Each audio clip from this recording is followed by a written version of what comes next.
Tennett's chief of police was caught living not a double life, but a triple life. A developing story, a Texas police chief is out of a job this morning after being arrested by the Texas Rangers. This story has now shocked a small town in the Panhandle. Texas police chief is having a bad week. Hours after his cheating scandal went viral, Stinnett police chief Jason Collier was arrested Thursday for tampering with a government document.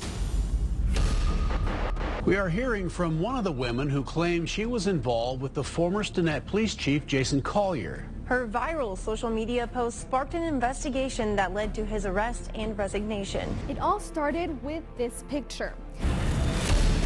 I woke up the next morning to a text from a very good friend. She said, okay, I know where I know him from. She goes, I'm friends with his wife on Facebook. And I was completely shocked.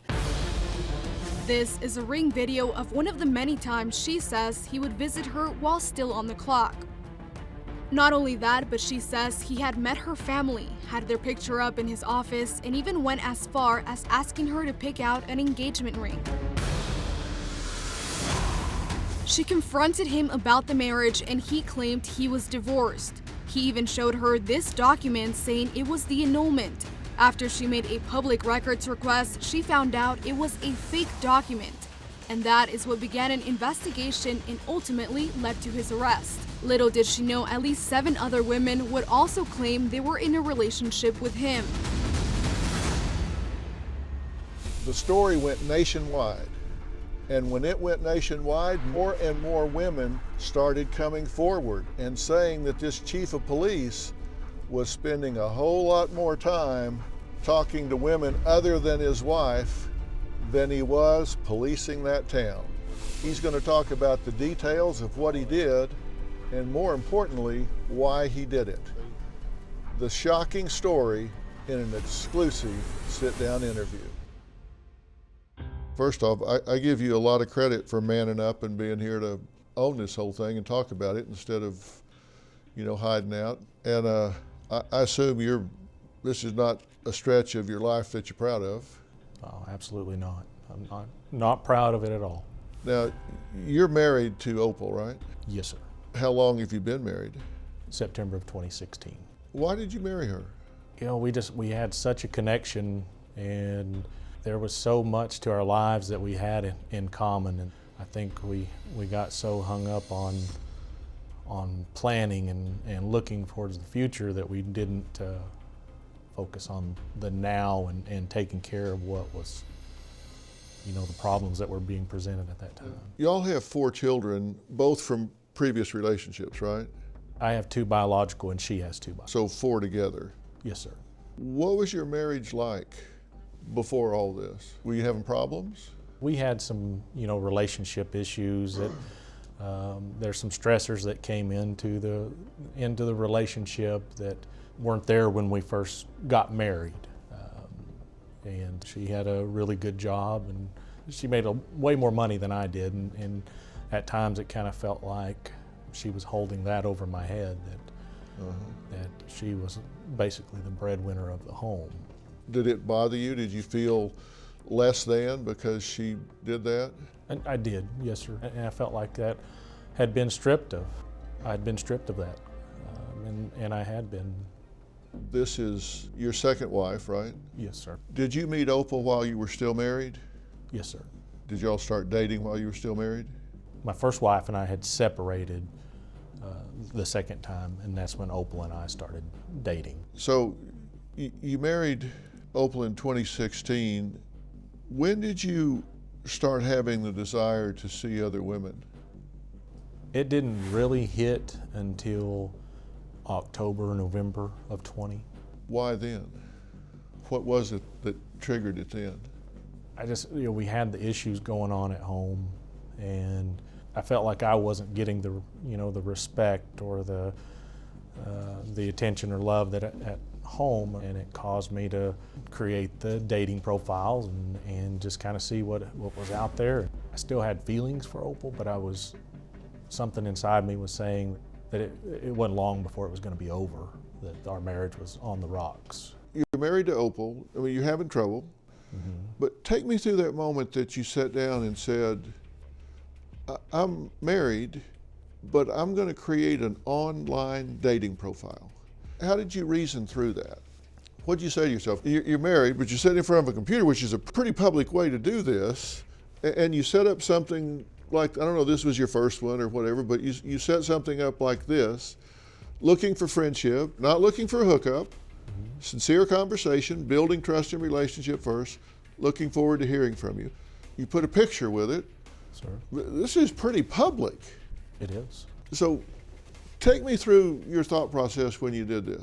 I was looking for friendship. I wasn't looking for that sexual relationship as far as a hookup. I wanted somebody to talk to, connect with on, I guess, my level.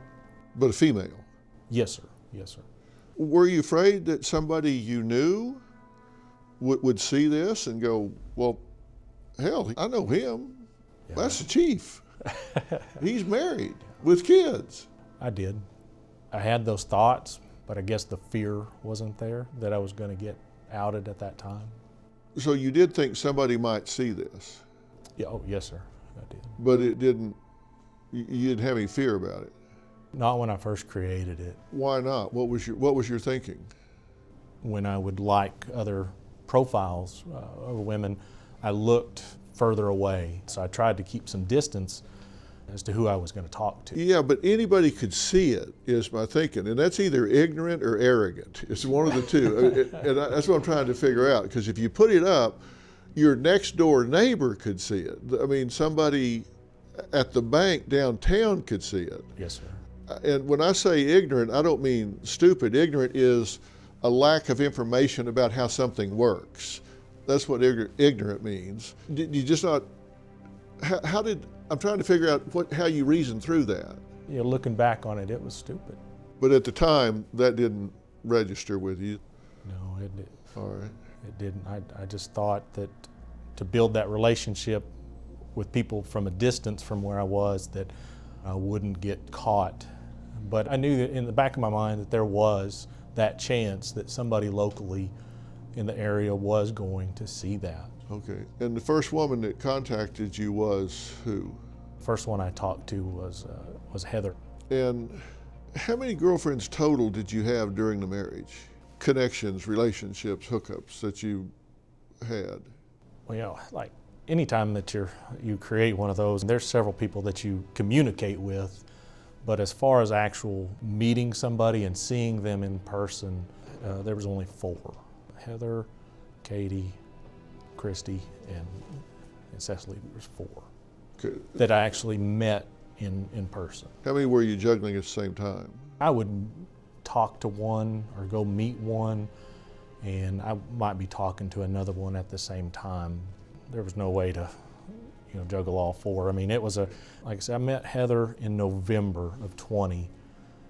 And so it was a process from November of 20 up until January. Okay, but at one time, you were married to Opal, and then on the side, you had Heather, Christy, Brianna, Christy, Katie, and Cecily. There were 6 during that span of time from start to finish. Right. Well, Brianna and one of the Christys, there's 2 Christys, one with a K, one with CH. One with the CH. We never actually met. We just talked on. That was just.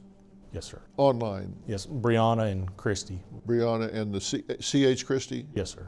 The other 4 were real world. Those 2 were online. Right. We exchanged phone numbers, so we did talk through text and voice. Oh, okay. But as far as meeting in person, no, sir, we didn't. Brianna and Christy, we did not meet in person. So there were 4 that you met in the real world, 2 online, and then Opal. That's 7. And this is across not a real big span of time. You're chief of police. Seriously, how did you work that out? Before becoming police chief, Jason Collier was awarded the Medal of Valor by the state of Texas in 2016. This was for helping save the life of a fellow officer. Tonight, he's at the center of a criminal investigation. A woman who says she was Collier's fiancé is now warning a small Texas town their now former chief is living a double life.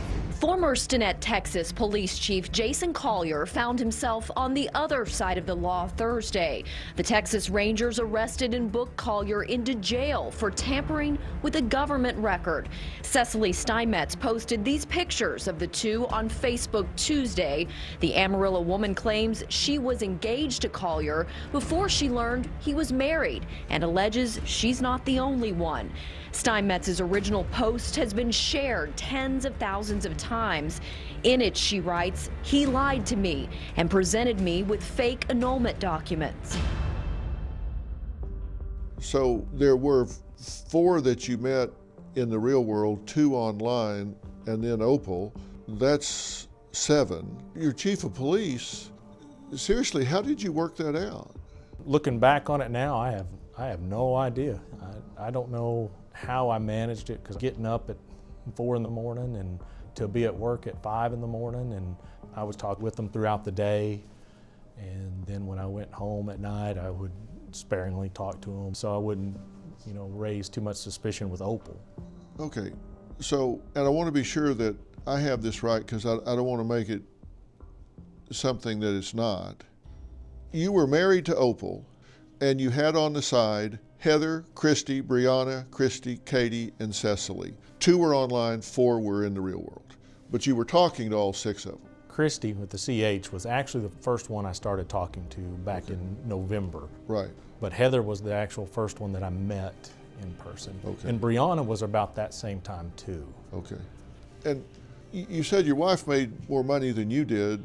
Did she finance any of this? No. So this was all your money. To meet 4 women in the real world, you had to do things with them, right? Take them to dinner. You actually went on an outing at times. Where did you get the money? I was paid every other Friday, so I would go see them every other weekend. I would take care of the bills that were my responsibility, and the money that was left over I would use for the travel and meal or whatever. Okay, so these 4 women that you saw in the real world, where would you go with them? What would you do with them? Oh, mainly we'd go have a meal or something, and Christy, we would go shopping. I mean, we're not really to buy anything, but just to kill time. We went to different stores, and that was the same with Katie. When I seen her, we went just kind of antiquing. We weren't spending any money. That was basically all we did. And so you were just out in public, just going around, but not in your hometown? Right. Okay. Well, when you met them in the real world, did you ever meet them in uniform? Just the only one that's seen me, I believe, in uniform would have been Cecily. Why her? I'd gone over to Amarillo for a business related event, and I had stopped by her house, and that's why she's seen me in uniform. And then she came on that a day or 2 later. She had come to Stinnett and did a ride along with me. Okay, that was Cecily that did the ride along? Yes, sir. Police Chief Jason Collier was arrested Thursday for tampering with a government document. Authorities say he gave one of the women that he was dating a fake document showing his marriage had been annulled. Collier is accused of having 2 fiancés and a wife. Allegations went public online this week when the women found out about each other. Out of Heather, Christy, Brianna, Christy, Katie, and Cecily, how many of them did you propose to? We would talk about, marriage issues and things, but actually coming out and saying, "Will you marry me?" I don't remember asking it. I know I never said that to anybody in person. We might have been jokingly saying it in a text or something like that. But well, women tend to take those things seriously. When you say you're joking about it, but women tend to take that seriously. Did you lead any of them to believe that you were going to marry them? would they conclude that you were serious about marrying them? If any of them, it would have been Christy with the K. Her and I probably had the longest relationship, and we talked a little bit more in depth about what a wedding would look like for us. Oh, wow. But as far as actually proposing and, you know, buying a ring or anything like that, no, we never. How many of them did you discuss how the wedding would look? With Christy? Was it just Christy?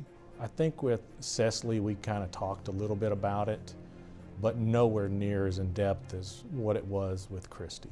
Okay. Were you thinking about divorcing Opal and marrying Christy with a K? The divorce part with Opal kind of felt like it was going to happen at some point. As far as marrying Christy, we still had a ways to go before I would make that exact commitment to her. Do you think she thought it was more serious than you thought it was? Yes, sir. Okay. Was that because you misled her or because she jumped to conclusions? Probably both. I don't deny that I, misled these women and was not honest with them about, of course, my relationship and with Opal, and that's where I feel guilty, is because I misled them and led them to think that at that time I was in a position to where I could have a further relationship with them. So they didn't know you were married? No. You didn't tell them, I'm married and cheating on my wife? No. This wasn't a tryst where you said, hey, let's just go be bad. Yeah. You told them, I'm available. Right. So you lied about your marital status, because they ask, right? Heather did some research and found Opal. Mm-hmm. Christy, I don't believe really, because she was so far away, she didn't really have the connections to find that information, I believe. Where did Opal think you were when you were with these women? I'd misled her, lied to her as well, that I was working undercover, and I was, traveling to these other towns working. Undercover in other towns? Yes, sir. Kind of like a private undercover. Yes, sir. Not specifically for, an agency. Well, how's that work? Oh, it doesn't. That was just part of the cover. That's what I was doing. And that's just because being a police officer, that fit with the narrative of your life, right? I'd been in law enforcement for 22 years, and I had a really good career. I'd never been disciplined or written up, and I had the respect because of my integrity and work ethic, that she knew that and believed my story. That's one of the oldest lines in the world. I mean, it's like from the Hollies song, Saturday night I was downtown working for the FBI. I mean, you say, I'm undercover here. And she believed you? She did. I think towards the end, she was starting to see some holes in it. What else did you do to mislead her? When Cecily found out that I was married, I had to come clean with Opal I told her that I was, doing the undercover gig, and that I was talking to a CI, and that's why she was trying to contact her. You got your wife on the phone to talk to your mistress to convince her that you weren't married. Right. Because the friend that they had mutually, I believe she contacted her through messaging and said, yeah, we're not married, or I don't remember exact words, but yes, I convinced Opal to contact her, to, again, that it was part of the undercover thing. I needed her information, and Opal believed me and contacted her. And Opal said what? She told her that we were not married anymore. Okay, so when you get called out over a social media picture, and you didn't know she was going to post that? No, she had talked about it, but I was trying to convince her not to post that. But she did. She did. Friend sees it, tells Opal and her. So she's questioning it. Did Opal question it? Did she say, a friend called me and said they saw a picture of you with some woman? Yes, sir. She asked you about it? Yes, sir. And is that when you said, oh, well, actually, that's right, and I need you to call that woman?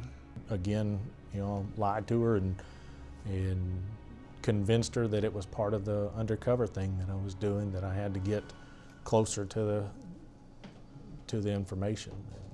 Okay. And what kind of case was it? Did you tell her it was drugs or? No, I didn't give her any details about what was. Told her you couldn't? Right. It was confidential. It was confidential? Yeah. Yeah, it was confidential. Absolutely. Yeah. And that's what you told her, is this was a confidential informant that you were talking to, right? This is part of this undercover sting or whatever that you were working on in another town? Right. When she was first notified and she made that phone call, yes, that's. She thought this was a part of your undercover sting, right? Confidential informant, that it was going to blow your cover if she didn't do this. Yeah. Okay. Yeah. And how long had you been with Cecily at this point? We actually exchanged phone numbers and started texting and talking on January the 13th. Uh-huh. And I want to say that was January 19th or 20th, so approximately a week. You got called out pretty soon. Yes, sir. Okay. Well, you posted an apology to Cecily. Mm-hmm. Let's look at it and see what it is. Hey, sorry, I just feel like the biggest piece of so sorry. Didn't mean to hide anything or lie to you. Sorry.